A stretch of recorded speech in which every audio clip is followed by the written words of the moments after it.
Jesus. Alright guys, Fiddle Ferret here, and welcome back to another manga first impression. And today, we're looking at volume 1 of Blood on the Tracks. So, if you know this author at all, you know whenever you pick up one of their books, you're in for an absolute ride. And like, you're in for something weird, like something bizarre. And it's so unique that it's always interesting. Now, I can't say I've necessarily loved all the series from them, but they're always entertaining and they're always worth a shot.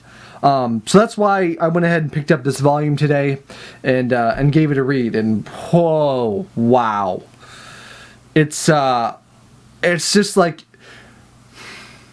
it's that kind of book where you're sitting there and you're waiting for it, and you're waiting for it, and you're like, I know it's coming, I know it's there, and still, like, you're waiting for it, and it's not happening, and you're just, I know it's coming, and I know I'm not gonna be ready for it.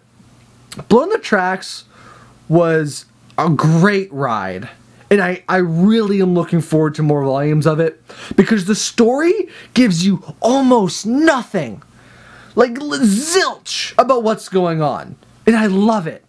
With a kind of horror, thriller, like bizarre manga like this, it strikes such a good chord of just suspense and normalcy. So, right off from the start of the book, you start like with this really weird flashback about a mother and a really young son and a dead cat. And right from there, you're like, what's going on here? And right off from the get-go, it kind of gives you the vibe that for some reason, like, the mom is like the reason the cat's dead. And it's very weird. She just kind of looks over and gives like this really creepy smile about like what happened to the cat. But it not so creepy that you immediately pick up on it, but you're kind of like, okay, you pick up more on it just because of the author. Like, you're like, okay, something's obviously weird already. But if not for the author, you might not have really picked up on it all that much. But almost the whole manga is very normal. To the point where it's just this very normal kid, who's your main protagonist, who's probably, I don't know, in high school, maybe, late middle school, high school. And it goes through his life, like, he seems to have a really loving mom, she seems to care for him a lot, and the general theme you get as you read the manga is that she's a little overprotective. She really loves her son, wants to look out for him, wants to be there for him, but not in a super overbearing way at first, at least from the hints you're given.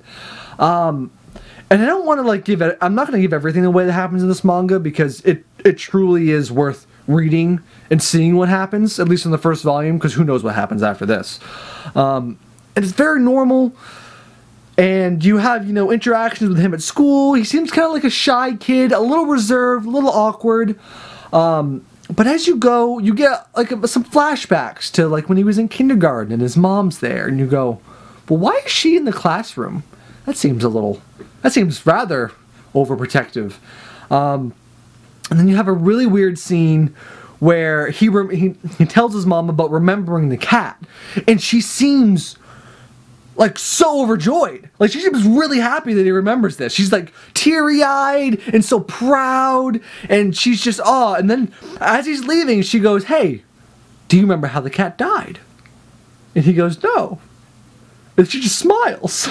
And you're like, oh, I don't like it. Something's wrong with her. That's not right.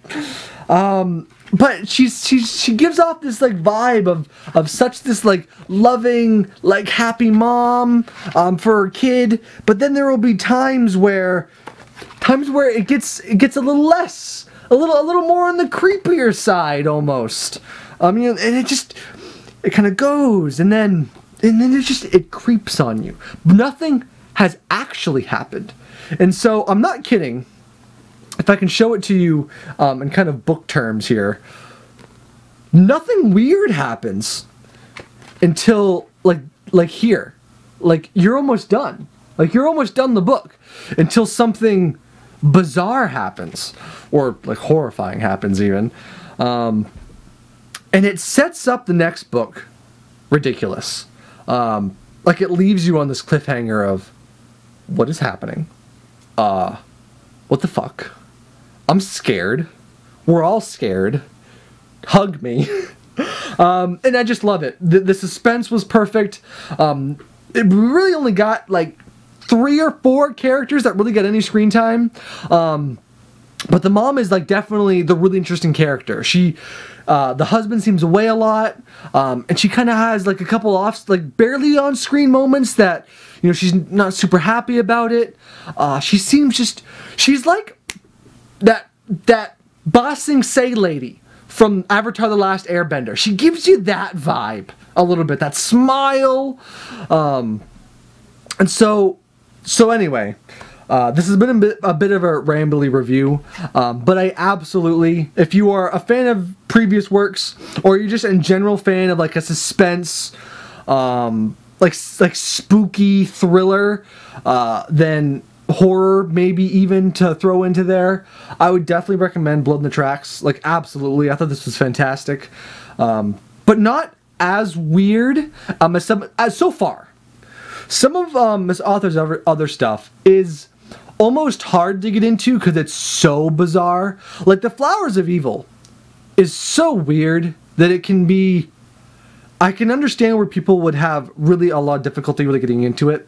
But this is so normal and so like just everyday life that you know it's coming, but it still gets you anyway. So it'll be interesting. There's a girlfriend, well, a girl friend that shows up a certain part of the book. I have a feeling she's gonna wish she hadn't. So I look forward to how she gets rolled in. There's like other family members that are also tied in. I really want to see the relationship, how it alters now. Between the things that happen at the end of the book, what the relationship between the son and the mother are, because that's the entire plot really revolves around the mother and the son. That's going to be the main chunk of everything. So it'll be really interesting. But anyway, guys, I hope you enjoyed this small review. Leave a comment down below if you'd like. Leave a like on the video if you enjoyed it. And subscribe if you want to see more, I don't know, manga hauls, manga reviews, maybe visual novels, but anyway, guys, I hope you enjoyed the video. I'll see you back on the prowl next time.